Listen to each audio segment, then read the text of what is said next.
ചെമ്പനിപ്പൂ സീരിയലിന്റെ വരാനിരിക്കുന്ന ഒരു എപ്പിസോഡ് റിവ്യൂ വിശേഷങ്ങളിലേക്ക് എല്ലാവർക്കും സ്വാഗതം. കഴിഞ്ഞ എപ്പിസോഡിൽ നമ്മൾ പറഞ്ഞ് അവസാനിപ്പിച്ചിട്ടുണ്ടായിരുന്നത് സച്ചി വെള്ളമടിക്കുന്ന വീഡിയോ വൈറലാവാണ്. അതിനെക്കുറിച്ച് അന്വേഷിക്കാൻ വേണ്ടിയിട്ട് മഹിമ വിളിക്കുകയാണ് കേട്ടോ ചെയ്യുന്നത്. മഹിമ വിളിച്ചിട്ട് ചന്ദ്രമതിയെ നാണം കെടുത്തുന്ന രീതി സംസാരിക്കുമ്പോൾ വർഷയ്ക്ക് ശരിക്കും ദേഷ്യം വരുന്നുണ്ട് കേട്ടോ. എന്നിട്ട് വർഷ കണക്കിന് കൊടുത്തിട്ട് ഫോണ് കട്ട് ചെയ്യിപ്പിക്കുകയാണ്. ആ എപ്പിസോഡിന്റെ വിശേഷങ്ങൾ കേൾക്കാത്തവർ ആരെങ്കിലും ഉണ്ടെന്നുണ്ടെങ്കിൽ ലിങ്ക് ഞാൻ ഐക്കാർട്ടിലും അതുപോലെ പിൻ കമന്റ് ആയിട്ടും കൊടുത്തേക്കാവേ. മഹിമ ഫോൺ വെച്ചതിന് ശേഷം ചന്ദ്രമതി ആണെന്നുണ്ടെങ്കിൽ സങ്കടം കൊണ്ട് ഭയങ്കര കരച്ചിലാണ്. അമ്മ എന്തിനാ കരയുന്നെന്നുള്ള കാര്യം ചോദിച്ചുകൊണ്ട് സുധിയും അതുപോലെ ശ്രുതിയും അരികിലേക്ക് ചെല്ലുന്നുണ്ട്. പിന്നെ വേറെ ഞാൻ എന്താ ചെയ്യേണ്ടത്? അവര് പറഞ്ഞ കാര്യങ്ങള് നിങ്ങളും കേട്ടതല്ലേ. ഇനി എങ്ങനെയാണ് വർഷയുടെ അമ്മ നമ്മുടെ കുടുംബത്തെ മഹിമ ഇനി എങ്ങനെയാണ് മതിക്കുക? ഒരു കൊള്ളില്ലാത്തവനെ പ്രസവിച്ചത് കൊണ്ട് എന്ത് നല്ല പേരാണ് അവ മേടിച്ചു തന്നെന്നുള്ള കാര്യം കണ്ടില്ലേ എന്നൊക്കെ പറഞ്ഞിട്ട് ചന്ദ്ര വീണ്ടും കരഞ്ഞോണ്ടിരിക്കുകയാണ്. കരയരുതെന്ന് പറഞ്ഞിട്ട് ആശ്വസിപ്പിക്കുന്നുണ്ട്. തുടർന്ന് സച്ചിയാണെന്നുണ്ടെങ്കിൽ ഓട്ടോയിൽ വന്ന് ഇറങ്ങാണ് കേട്ടോ വീടിന്റെ മുമ്പില്. കാശൊക്കെ കൊടുത്ത് പുറത്തേക്ക് ഇറങ്ങിയതിനു ശേഷം സച്ചി ചിന്തിക്കുന്നത് ആരായിരിക്കും ആ വീഡിയോ എടുത്തത്, എന്തിനായിരിക്കും ഇങ്ങനെയൊക്കെ ചെയ്തിട്ടുണ്ടാവുക. അതേസമയം രേവതി ആണെങ്കിൽ നിന്ന് കരഞ്ഞോണ്ടിരിക്കുകയാണ്. ശ്രീകാന്തും വർഷയും കൂടി ചേർന്നിട്ട് ആശ്വസിപ്പിക്കാൻ വേണ്ടി ശ്രമിക്കുന്നുണ്ട് കേട്ടോ. വർഷ പറയുന്നുണ്ട് സച്ചിയേട്ടൻ ചെയ്ത തെറ്റിന് ചേച്ചി ഇതിനെ കിടന്ന് കരയുന്ന എന്നുള്ള കാര്യത്തെക്കുറിച്ച്. സച്ചിയേട്ടൻ പഴയതുപോലെയല്ല മാറി എന്ന് വിചാരിച്ചതാണ്, എന്നാ ഇപ്പൊ വീണ്ടും പഴയതുപോലെ തന്നെ ആരംഭിച്ചല്ലോ എന്നുള്ള കാര്യത്തെക്കുറിച്ച് ഓർക്കുമ്പോൾ എനിക്ക് ഭയങ്കര സങ്കടം തോന്നുന്നു എന്നൊക്കെ പറഞ്ഞ് രേവതി ഭയങ്കര കരച്ചിലാണേ. അപ്പോഴാണ് സച്ചി അങ്ങോട്ടേക്ക് കയറി വരുന്നത്. സച്ചിയാണെന്നുണ്ടെങ്കിൽ ഭയങ്കര സങ്കടത്തോട് കൂടിയിട്ട് അച്ഛൻ്റെ അടുത്ത് വന്ന് കാര്യങ്ങൾ പറയാണ്. അതൊന്നും കേൾക്കുന്നില്ല കേട്ടോ നമ്മുടെ രവി. അങ്ങോട്ടേക്കും ഇങ്ങോട്ടേക്കും നടക്കുവാണേ. അച്ഛ ഇന്നത്തെ ദിവസം എങ്ങനെയായിരുന്നു എന്നുള്ള കാര്യം അറിയോ? മൊത്തത്തിൽ പോയി. എന്റെ പോലീസ് കാറ് പിടിച്ചോണ്ട് പോയി എന്ന് പറയുമ്പോ കുടിയന്റെ കാറ് പിന്നെ പോലീസ് പിടിച്ചോണ്ടാവും, അല്ലാണ്ട് വേറെ എന്താ ചെയ്യാന്ന് ചോദിക്കുകയാണ് ചന്ദ്ര. അപ്പോഴേക്കും ബാക്കിയുള്ള എല്ലാവരും കൂടി ചുറ്റും കൂടുന്നുണ്ട്. ചന്ദ്രമതിയുടെ സംസാരം കേൾക്കുമ്പോൾ സച്ചി ആദ്യം രേവതിയുടെ മുഖത്തേക്കാണ് നോക്കുന്നത്. രേവതി ഭയങ്കര ദേഷ്യത്തോടു കൂടി സച്ചിയെ നോക്കിക്കൊണ്ടിരിക്കുകയാണ്. അതിനിടയ്ക്ക് സുധി പറയുന്നുണ്ട് നിന്റെ സിനിമ ഇവിടെ ഓൾറെഡി ടിവിയിൽ ഓടിക്കഴിഞ്ഞു, എല്ലാവരും കണ്ടു പറയുന്നുണ്ട് കേട്ടോ. സച്ചി അതില് നീ ഭയങ്കര നാച്ചുറൽ ആയിട്ടാണ് നടിച്ചത്. ഇപ്പോ സച്ചിയാണ് ട്രെൻഡിങ്ങിലുള്ളത്. സച്ചിയെ ഫോളോ ചെയ്യാൻ വേണ്ടിയിട്ട് ഒരുപാട് ഫാൻസ് ഒക്കെ വരും.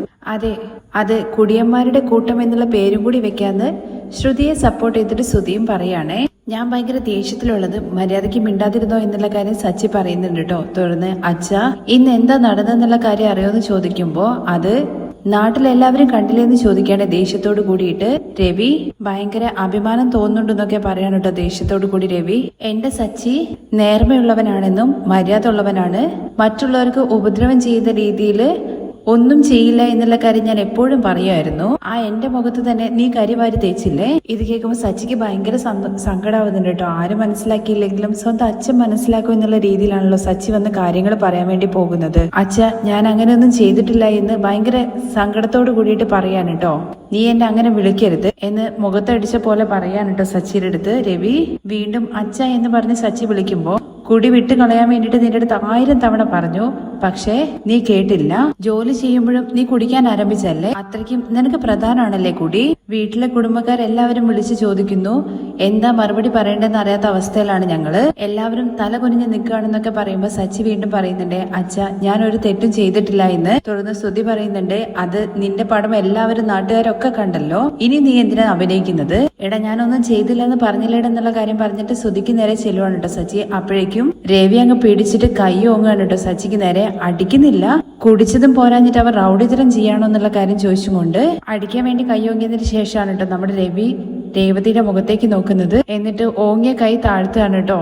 ശരിക്കും ആ രംഗം കാണുന്ന ആർക്കും കണ്ടെന്ന് വെള്ളം വന്നു കേട്ടോ. കാരണം അത്രയ്ക്കും വല്ലാത്തൊരു ഇമോഷണൽ ആയിട്ടുള്ള ഒരു സീനാണ് കേട്ടോ അത്. പക്ഷെ ഇത് കണ്ടിട്ട് ചിരിക്കുന്ന ഒരേ ഒരു വ്യക്തി എന്ന് പറയുന്നത് ശ്രുതി മാത്രമാണ് കേട്ടോ. തുടർന്ന് ചന്ദ്ര ചോദിക്കുന്നുണ്ട് ഓങ്ങിയ കൈ എന്തിനാണ് താഴേക്ക് ഇട്ടത്? ഇത് ആരംഭത്തിലേ ചെയ്തിട്ടുണ്ടായിരുന്നെങ്കിൽ ഇവൻ എങ്ങനെയാവുമായിരുന്നു? ഇതുകൂടി കേൾക്കുമ്പോഴേക്ക് സച്ചിക്കാണെങ്കിൽ ഭയങ്കരമായിട്ട് കരച്ചിൽ വരുന്നുണ്ട് കേട്ടോ. കറക്റ്റ് ആണല്ലോ പറഞ്ഞത്. അച്ഛനല്ലേ പറയാനുള്ളത് തുടങ്ങിയ ജോലി പൂർത്തീകരിക്കണം എന്നുള്ള കാര്യത്തെക്കുറിച്ച്. അച്ഛനെന്നെ അടിക്കാൻ വേണ്ടി ഓങ്ങിയതല്ലേ, അച്ഛൻ അടിക്കച്ചാന്ന് പറഞ്ഞിട്ട് രവിയുടെ കൈ എടുത്തിട്ട് സച്ചിയുടെ മുഖത്ത് ഇങ്ങനെ അടിക്കുകയാണ് കേട്ടോ. വിടട എന്ന് പറഞ്ഞിട്ട് കൈ മാറ്റുകയാണ് രവി. തുടർന്ന് സച്ചി വീണ്ടും പറയുന്നുണ്ട് അച്ഛ ഞാനൊരു തെറ്റും ചെയ്തിട്ടില്ല, ഞാൻ കുടിച്ചിട്ടില്ല അച്ഛ എന്നുള്ള കാര്യം പറയുമ്പോ സുധി ചോദിക്കുന്നുണ്ട് കേട്ടോ അപ്പൊ നീ ബാറിലേക്ക് പോയത് പ്രാർത്ഥിക്കാൻ വേണ്ടിയിട്ടാണോ എന്ന് ഇത് കേൾക്കുമ്പോ ശ്രുതി ചിരിക്കുകയാണ് കേട്ടോ. അച്ഛ ഇപ്പോഴും എന്ത് നന്നായിട്ട് അവൻ അഭിനയിക്കുന്നുള്ള കാര്യം കണ്ടോ? അച്ഛ കണ്ടില്ലേ ഇവനൊക്കെ എന്നെ ചോദ്യം ചെയ്യുന്നത്? അതൊക്കെ വിട്ടേക്ക്, അച്ഛൻ എന്നെ വിശ്വസിക്ക്. സത്യമായിട്ട് ഞാൻ കുടിക്കില്ല അച്ഛ. അച്ഛ നോക്കച്ഛ, ഞാൻ സ്റ്റഡി ആയിട്ടാണ് നിൽക്കുന്നത്. കണ്ടില്ലേ അച്ഛൻ ഞാൻ എങ്ങനെ സ്റ്റഡി ആയിട്ട് നടക്കുന്നതെന്നുള്ള കാര്യം നോക്കച്ഛ എന്നൊക്കെ പറഞ്ഞിട്ട് നടന്നൊക്കെ കാണിക്കുന്നുണ്ടേ സച്ചി. കണ്ടില്ലേ അച്ഛൻ ഞാൻ സ്റ്റഡി ആയിട്ടല്ലേ നിൽക്കുന്നതെന്നുള്ള കാര്യം ചോദിക്കുമ്പോ നീ കുടിച്ചിട്ടില്ല എന്നാണോ പറയാൻ വേണ്ടി പോകുന്നത് എന്നുള്ള കാര്യം ശ്രുതി ചോദിക്കുമ്പോ ശ്രീകാന്ത് പറയുന്നുണ്ട് സച്ചിയേട്ടന്റെ മേലിന്ന് കുടിച്ച് ഒരു സ്മെല്ലും വരുന്നില്ല എന്ന്. ഇത് കേൾക്കുമ്പോ ശരിക്കും എല്ലാവരും ഷോക്കായിട്ട് അങ്ങോട്ടും ഇങ്ങോട്ടും നോക്കുന്നുണ്ട്. കുടിച്ചിട്ടില്ല എന്നോ? ചില മദ്യം കുടിച്ചു കഴിഞ്ഞാൽ സ്മെല്ല് വരില്ല, ചിലപ്പം സ്മെല്ല് വരാതിരിക്കാൻ വേണ്ടിട്ട് അവൻ എന്തെങ്കിലും കഴിച്ചിട്ടുണ്ടാകും. കുടിക്കാതെയാണോ പോലീസുകാർ വണ്ടി പിടിച്ചോണ്ട് പോയെന്നുള്ള കാര്യം ശ്രുതി ചോദിക്കുന്നുണ്ട് കേട്ടോ. അത് കഴിഞ്ഞ വർഷ സച്ചിയേട്ടൻ ഇങ്ങനെ ദേഷ്യപ്പെടുന്നുള്ള കാര്യം എനിക്കറിയാം, പക്ഷെ ഇങ്ങനെ റെസ്പോൺസിബിലിറ്റി ഇല്ലാതെ ജോലി സമയത്ത് കുടിച്ച് വണ്ടി ഓട്ടുന്നു ഞാൻ ഒരിക്കലും കരുതിയില്ല. ഇങ്ങനെ വണ്ടി ഓടിച്ചിട്ട് ആൾക്കാരുടെ മേലിൽ കയറ്റേണ്ടി വരില്ലെന്നൊക്കെ ചോദിക്കാണ് കേട്ടോ. അങ്ങനെ പക്ഷേ അവൻ അതിനെക്കുറിച്ചൊന്നും ചിന്തിക്കില്ല. കുടിച്ചിട്ട് അവന് തലകുത്തി മറിയണം, അവനെ കുറിച്ച് മാത്രമേ ചിന്തയുള്ളൂ. അവനാണെന്നുണ്ടെങ്കിൽ ഏറ്റ പോലെ ഒരു പെണ്ണിനെയും കിട്ടിയിട്ടുണ്ട്. അത് കഴിഞ്ഞ് സച്ചി ചെന്നിട്ട് രേവതിയുടെ അടുത്ത് പറയുന്നുണ്ട്, രേവതി നീങ്കിലും എന്നെ വിശ്വസിക്ക്, ഞാൻ കുടിച്ചിട്ടില്ല രേവതി, കുടിച്ചിട്ടില്ല എന്ന് പറയുമ്പോഴേക്കും രേവതി നമ്മുടെ സച്ചി പിടിച്ച കൈ ഉണ്ടല്ലോ അതങ്ങോട്ട് തട്ടി മാറ്റുവാണേ. സച്ചിയെ വിശ്വസിക്കുന്നില്ല എന്നുള്ള പേരിലുള്ള ആ ഒരു രീതിയിൽ എന്നിട്ട് മുഖം തിരിച്ചു നിൽക്കുന്നുണ്ട്. ഇതും കൂടി കാണുമ്പോഴേക്കും ശ്രുതിക്കും ഭയങ്കരമായിട്ട് സന്തോഷാവുന്നുണ്ട് കേട്ടോ. അപ്പോ ആരും എന്നെ വിശ്വസിക്കില്ല അല്ലേ? ആരും വിശ്വസിക്കണ്ട അച്ഛനെങ്കിലും എന്നെ വിശ്വസിക്കില്ല എന്നുള്ള കാര്യം ചോദിക്കുമ്പോഴേക്കും ശ്രുതി സച്ചി കുടിച്ചിട്ടില്ല എന്നുള്ള കാര്യം പറഞ്ഞു കഴിഞ്ഞാൽ ആരും വിശ്വസിക്കില്ല. നിങ്ങള് വീഡിയോട് കൂടിയിട്ടാണ് പിടിക്കപ്പെട്ടിരിക്കുന്നത്. അവൻ വണ്ടി ഓടിക്കുന്നതേ കുപ്പി പിടിച്ചുകൊണ്ടല്ലേ എന്നുള്ള കാര്യങ്ങളെ കുറിച്ചൊക്കെ ശ്രുതി പറയുമ്പോ നിർത്തടാ, നീ മണ്ഡപത്തില് ഇറങ്ങി ഓടി പോയാത്ത മാനാണോ ഇപ്പൊ പോവാൻ വേണ്ടി പോകുന്നതെന്ന് ചോദിക്കുമ്പോ സച്ചി മതി നിർത്ത്, ചുമ്മാ അതിനെ കുറിച്ച് തന്നെ പറഞ്ഞോണ്ടിരിക്കണ്ട, അത് നടന്നു കഴിഞ്ഞ കാര്യങ്ങളാണ്. നിങ്ങൾ ചെയ്ത തെറ്റിന്റെ മറുപടി പറയാതെ വെറുതെ ശ്രുതിയെ കുറ്റം പറഞ്ഞിട്ട് രക്ഷപ്പെടാൻ വേണ്ടി ശ്രമിക്കണ്ട. ഞാൻ തെറ്റ് ചെയ്തില്ല എന്ന് പറഞ്ഞില്ല എന്ന് സച്ചി ഒച്ചത്ത് പറയുമ്പോഴേക്കും മതി നിർത്ത്, ആരും ഒന്നും സംസാരിക്കണ്ട. മക്കളെ പ്രസവിച്ച് വളർത്തിയിട്ട് വയസ്സുകാലത്ത് സമാധാനത്തോടു കൂടി ജീവിക്കണമെന്നാണ് ഏതൊരു അച്ഛനും അമ്മയും ആഗ്രഹിക്കുക. ഞാൻ ഒരുപാട് വിശ്വസിച്ചവൻ തന്നെ എന്റെ സമാധാനം കെടുത്തി. എല്ലാരും അവരവരുടെ ഇഷ്ടത്തിന് നടന്നോളൂ എന്ന് പറഞ്ഞ് രവി അവിടുന്ന് പോകുമ്പോ അച്ഛൻ ഞാനൊരു തെറ്റും ചെയ്തില്ല എന്ന് പറഞ്ഞിട്ട് പിടിക്കുന്നുണ്ട് കേട്ടോ രവിയെ. വിടേ എന്ന് പറഞ്ഞ് തട്ടി മാറ്റിക്കൊണ്ട് രവി അങ്ങ് കയറി പോവാണ് റൂമിലേക്ക്. അച്ഛൻ പോയി കഴിഞ്ഞതിന് ശേഷം വീണ്ടും എല്ലാവരോടുമായിട്ട് സച്ചി പറയുന്നുണ്ട് കേട്ടോ, നിങ്ങൾ എല്ലാവരും ഒന്നൊന്ന് വിശ്വസിക്ക്, ഞാന് ഇതുവരെ വണ്ടി ഓടിച്ചുകൊണ്ടിരിക്കുന്ന സമയത്ത് കുടിച്ചിട്ടേ ഇല്ല, എല്ലാവരും ഒന്ന് വിശ്വസിക്കുന്ന പറയുമ്പോ ഇനിയും നീ എന്തിനാണ് ആക്ടിങ് ചെയ്യുന്നത്? അച്ഛൻ പോലും നിന്നെ വിശ്വസിച്ചിട്ടില്ല, പിന്നെ എന്തിനാ നീ ഈ ആക്ടിങ് മെയിൻറ്റെയിൻ ചെയ്യുന്നതെന്ന് ചോദിക്കുകയാണ് ശ്രുതി. തുടർന്ന് ശ്രുതിയാണെന്നുണ്ടെങ്കിൽ സച്ചിക്ക് അരികിലേക്ക് ചെല്ലുവാണ് കേട്ടോ. എന്നിട്ട് പറയുന്നു, മറ്റുള്ളവരുടെ കാര്യത്തിൽ വലിയ വർത്താനമൊക്കെ പറഞ്ഞിട്ട് ന്യായത്തെക്കുറിച്ച് സംസാരിക്കല്ലോ, ഇപ്പോ നീ ചെയ്ത തെറ്റിന് ആരാണ് ന്യായം പറയാൻ വേണ്ടി പോകുന്നത്? ശ്രുതിയെ ഒരിക്കലും നീ ഏട്ടനായിട്ട് കണ്ടിട്ടില്ല, ഏട്ടനോടുള്ള സ്നേഹവും ഇല്ല നിനക്ക്. ആരോ കമ്മീഷൻ കൊടുക്കുന്നതിന് ഞങ്ങൾ മേടിക്കേണ്ട കാറ് അവർക്ക് വേണ്ടിയിട്ട് നീ കൊടുത്തു, ആ കാശിലാണോ നന്നായിട്ട് കുടിച്ചത്? ഇപ്പോ നാട്ടുകാരുടെ മുമ്പിലൊക്കെ പിടിക്കപ്പെട്ടില്ലേ, ഇനി ഞങ്ങളെ ചോദ്യം ചെയ്യുന്ന പണിയുണ്ടല്ലോ അതും നിർത്തിക്കേക്ക്, വാ ശ്രുതി എന്ന് പറഞ്ഞിട്ട് ശ്രുതിയും കൂട്ടിയിട്ട് ശ്രുതി അവിടുന്ന് പോവാണേ. ശ്രുതി പോകുന്ന സമയത്ത് സച്ചി ഒരു നോട്ടം നോക്കുന്നുണ്ട് കേട്ടോ, വെച്ചിട്ടുണ്ടടി നിനക്ക് എന്നുള്ള മട്ടില്. അവര് പോയി കഴിഞ്ഞ ശേഷം ശ്രീകാന്തിന്റെ അരികിലേക്ക് ചെല്ലുവാണ് കേട്ടോ. ശ്രീകാന്തെ, നീയെങ്കിലും എന്നെ വിശ്വസിക്കില്ലേ, ഞാൻ കുടിച്ചിട്ടില്ലടാ എന്നുള്ള കാര്യം പറയുമ്പോ സച്ചിയേട്ടൻ കുടിക്കുന്നത് സച്ചിയേട്ടന്റെ പേഴ്സണൽ കാര്യമാണ്, പക്ഷേ ഇങ്ങനെ എല്ലാവരുടെ മുമ്പിൽ വെച്ച് കുടിക്കുന്നത് മാനം പോകുന്ന കാര്യമല്ലേ? ഞങ്ങളും എല്ലാവരുടെ ചോദ്യത്തിന് മറുപടി പറയണ്ടേ? നോക്കി നടന്നോ എന്ന് പറഞ്ഞിട്ട് ശ്രീകാന്ത് വർഷ അവിടുന്ന് പോവാണേ. തുടർന്ന് ചന്ദ്രയുടെ കൂടാണല്ലോ. ചന്ദ്ര പറയുന്നുണ്ട്, എടാ നിന്നെ പറഞ്ഞിട്ട് കാര്യമൊന്നുമില്ല, നിനക്ക് കിട്ടിയവള് അങ്ങനത്തെ ആണ്. നിങ്ങൾ രണ്ടുപേരും ഇവിടെ ഉള്ളിടത്തോളം കാലം ഈ വീട്ടിൽ സമാധാനം ഉണ്ടാവില്ല, ഇവിടെ ഉള്ളവർക്ക് സമാധാനമായിട്ട് ജീവിക്കാനും പറ്റത്തില്ല. നിങ്ങളായിട്ട് പോവാൻ വേണ്ടി നോക്ക്. ഉടനെ തന്നെ നിന്റെ അച്ഛനെയും കൂട്ടി പോകുന്നുള്ള ആ ഐഡിയ ഉണ്ടല്ലോ അതൊന്നും വർക്കൗട്ട് ആവില്ല. നിന്റെ മുഖം കാണുമ്പോ തന്നെ അവര് കൈയൊങ്ങി അടിക്കും. രണ്ടുപേരും മര്യാദയ്ക്ക് പുറത്തു പോയിക്കോ, അത്രേ ഞാൻ പറയുള്ളൂ എന്ന് പറഞ്ഞ് ചന്ദ്രമതി അവിടുന്ന് പോവാണ്. ചന്ദ്രവതി പോയി കഴിഞ്ഞതിന് ശേഷം രേവതിയുടെ അടുത്ത് സംസാരിക്കാൻ വേണ്ടി പോകുമ്പോഴേക്കും രേവതി മൈൻഡ് ചെയ്യാതെ അവിടുന്ന് അടുക്കളയിലേക്ക് പോവാണ് കേട്ടോ. രേവതിയുടെ അടുത്തേക്ക് ചെല്ലുവാണ് കേട്ടോ. സച്ചി വരുന്നിട്ട് മനസ്സിലാക്കിയിട്ട് തിരിഞ്ഞു നിൽക്കുന്നുണ്ട് രേവതി. രേവതി ഒന്ന് നോക്ക്, നീ എന്നെ വിശ്വസിക്ക്, എന്നെ നോക്ക് പോലും ചെയ്യില്ല എന്ന് പറഞ്ഞിട്ട് പിടിച്ച് ഇങ്ങോട്ട് തിരിക്കുന്നുണ്ട് കേട്ടോ.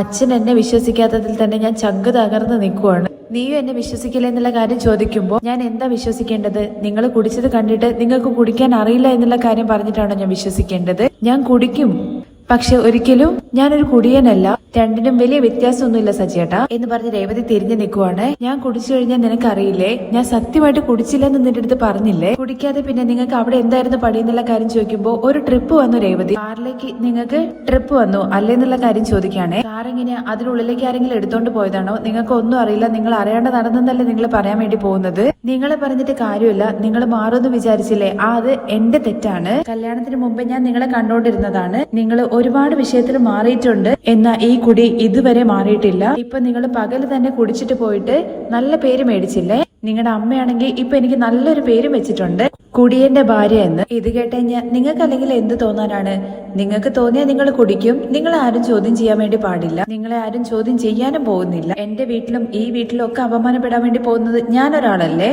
അതിനെക്കുറിച്ചൊന്നും നിങ്ങൾക്ക് ഒരു ചിന്തയില്ലല്ലോ, നിങ്ങളുടെ ഇഷ്ടത്തിന് നടന്നോളൂ. ഇതാണ് എന്റെ തലവിധി, ഭാഗ്യം. ഇതൊന്നും കാണാൻ വേണ്ടിട്ട് എന്റെ അച്ഛനില്ലാണ്ടല്ലോ, ഇങ്ങനെ ഒരു ജീവിതമാണ് ഞാൻ ജീവിക്കുന്നതെന്നുള്ള കാര്യം എന്റെ അച്ഛൻ അറിഞ്ഞു കഴിഞ്ഞാലുണ്ടല്ലോ, അവർക്കും അതൊരു വിഷമായിട്ട് മാറും. ഇതൊക്കെ ഞാൻ നിങ്ങളുടെ അടുത്തല്ലേ പറയുന്നത്, അല്ലെങ്കിലും നിങ്ങൾക്ക് ഇതിനെ കുറിച്ചിട്ട് എന്ത് ചിന്തയുണ്ടാവുക. നിങ്ങളെ ആരും ചോദ്യം ചെയ്യാനും വേണ്ടി പാടില്ല, തിരുത്താനും പാടില്ല. നിങ്ങൾ മാറുമെന്ന് വിചാരിച്ചത് എന്റെ തെറ്റാണ്, ഞാനാണ് വിഡ്ഢിയായത്, എല്ലാം എന്റെ തെറ്റാണെന്ന് പറഞ്ഞിട്ട് രേവതി തലക്കിങ്ങനെ അടിക്കുകയാണ് കേട്ടോ. അപ്പോഴേക്ക് സച്ചി പിടിച്ചു വെക്കുന്നുണ്ട്. രേവതി എന്ന് പറഞ്ഞ്, രേവതി ഞാൻ പറയുന്ന കാര്യം നീ ഇനിയെങ്കിലും വിശ്വസിക്കേ, അന്ന് നീ മാല പൊട്ടി കൊടുത്തില്ലേ, ആ പാർട്ടിക്കാരുടെ കൂടെയാണ് ഞാൻ സവാരിക്ക് പോയിട്ടുണ്ടായിരുന്നത്, അവരെയാണ് അവിടെ കൊണ്ടേ ആക്കിയെന്നുള്ള കാര്യം പറയുമ്പോ ഞാൻ വേണമെന്നുണ്ടെങ്കിൽ നിനക്ക് വിളിച്ച് അവരെടുത്ത് ചോദിച്ചു തരാം എന്നുള്ള കാര്യം പറയാണേ.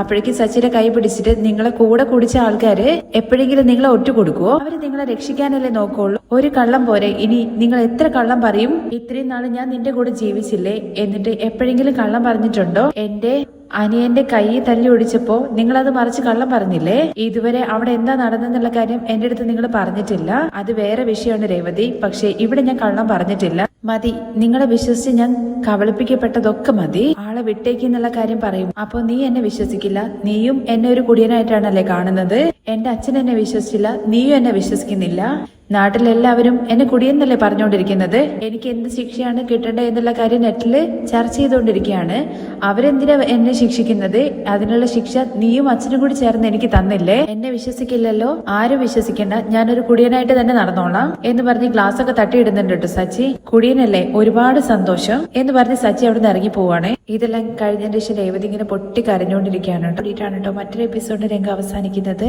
ഇനി വരാനിരിക്കുന്ന നല്ല അടിപൊളി എപ്പിസോഡാണ്. സച്ചി തെറ്റ് ചെയ്തിട്ടില്ല എന്നുള്ള കാര്യം അറിഞ്ഞു കഴിഞ്ഞാൽ നമ്മുടെ രേവതി തന്നെ ശ്രുതിക്കും തിരിച്ചും അതുപോലെ തന്നെ ശ്രുതിക്കും കണക്കിന് കൊടുക്കുന്നുണ്ട്. ഇതിനെല്ലാം കൂട്ട് നമ്മുടെ രേവതിക്ക് ശ്രീകാന്തും വർഷയാണ് കേട്ടോ. അതിന്റെ വിശേഷങ്ങളൊക്കെ കേൾക്കാൻ താല്പര്യം ഉണ്ടെന്നുണ്ടെങ്കിൽ നെക്സ്റ്റ് എപ്പിസോഡിൽ കമന്റ് ചെയ്യണേ.